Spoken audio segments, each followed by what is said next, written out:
Hey guys, this is Comic Uno, and today I'm reviewing a series that I usually don't review, and I'll explain why I am reviewing it, and that is Uncanny Avengers issue 14. And before I start talking about this issue, I do want to give you guys a little update. Of course I have Comic Uno episode 24, but there is a lot of comics, a lot of exclusive comics, because I read a lot of comics this week. I read like 18 comics, so a lot of exclusive stuff. But before I start talking about that, I do have a poll for episode 25 of Comic Uno. I will ask your opinion on what I should read that I usually don't read, that I should pick up for episode 25, so like Batman, Superman, whatever. So I'll give you my list of what I am reading for that week, and you could vote for what comic I usually don't read will be in episode 25. So that's annotated if this is Saturday. It should be annotated on Saturday.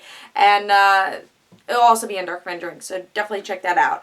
But let's talk about those exclusive comics for episode 24 of Comic Uno. We got Digital Comics Sidekick issue 4. Morning Glories, issue 35. Yeah, 35. Wolverine X-Men, issue 38. Nova, issue 100. Hawkeye, issue 14.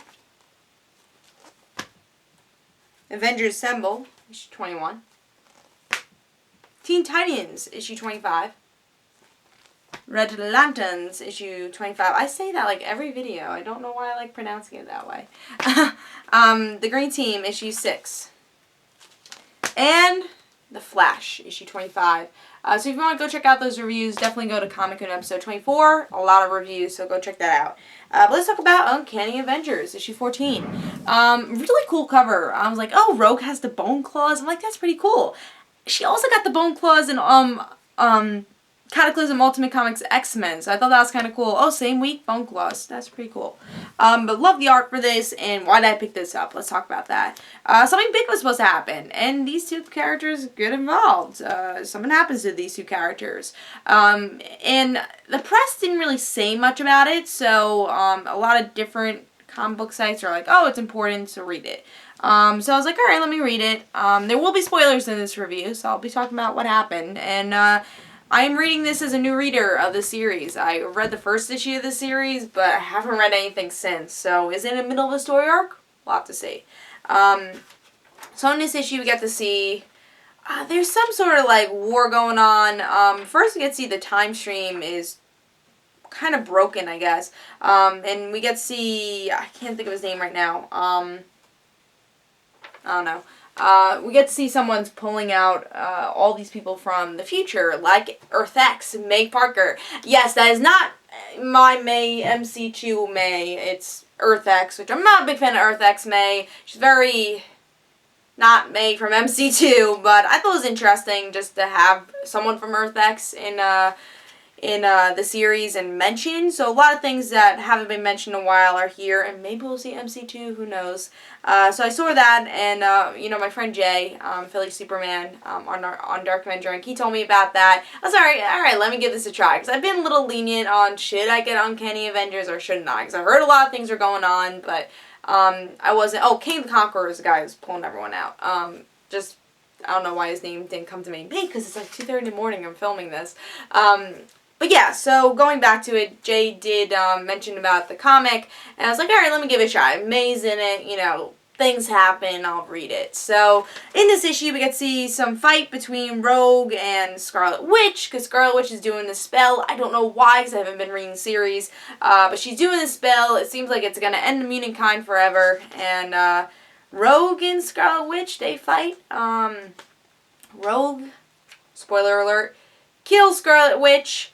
And Scarlet Witch, I think it's either Scarlet Witch or her, one of her lackeys. Actually, I think it was Wonder Man, kills Rogue. So they're both dead. And before Scarlet Witch dies, she says, "Rise." So now the mutants who have died, it seems like, are going to rise out of the earth. And that was her last words. And then she died. So, are they actually dead? That's kind of my question here, and, let's talk about it. You know, Scarlet Witch and Rogue are two characters I never really cared much about, so when they did die, I was like, oh, cool, not cool, but, I'd be like, oh, okay, they died. I didn't feel much emotion, and I feel like with this, it was definitely more warlike, less martyr-like, and it felt, as a person that hasn't read the story arc at all, it felt not needed. Because Rogue is like, oh, I'm gonna go fight Scarlet Witch, but because of her false doings of House M, but I feel like they could have talked it out for a little while. That didn't quite happen. But her martyrdom, I guess in Rogue's perspective, it was cool and stuff. But I feel like this story arc we've seen so many times. Oh no, Scarlet Witch is a traitor. So I wish they kind of did something different here. Yeah, I don't know. I feel the death was kind of weak for both of them. It felt, again, warlike. It was very quick. There's no emotion to it.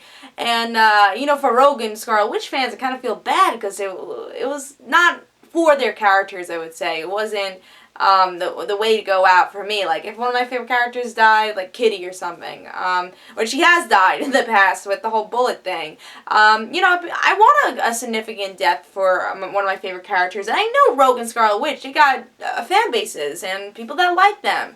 So I feel like they would be disappointed with this death. And I feel like recently, especially with X-Men deaths, they have been very quick and not really martyr them. They're just there and not really character driven, and I feel like that's a shame, especially with deaths that, like Nightcrawler, I think that's the last significant death we had in the X-Men book, which is a shame because that was a couple of years ago, and he's already back, so that shows, maybe 2 years ago it was, with Second Coming. So yeah, I just thought this was very rushed, in my opinion. There was no real driven story that I really cared and felt empathetic for these characters that died. Was it a good issue? Yeah, because things happen, of course. I still love the Bone Claws with Rogue, but I wish this could have been a little bit better in my opinion. So I'm going to give this 3.5. Again, as a reader that hasn't been reading Uncanny Avengers, I give this 3.5. Many readers that have been reading this series might give this higher, might have more meaning to this, but for me, I just didn't. And I know a lot of people probably will be picking up this issue that usually doesn't, because we have heard some things a little bit before it came out. So even though it wasn't New York Times worthy, I guess, that's why I'm kind of skeptical if they actually died or not. But I guess we'll have to see. If you guys are reading Uncanny Avengers, I probably won't be, but I'll try to keep up of what's going on with it. We hope you guys enjoyed this. This is Comic Uno, guys. Don't forget to follow me on Twitter for Comic Uno and the random situations. And don't forget to like me on Facebook. And I'll see you guys later.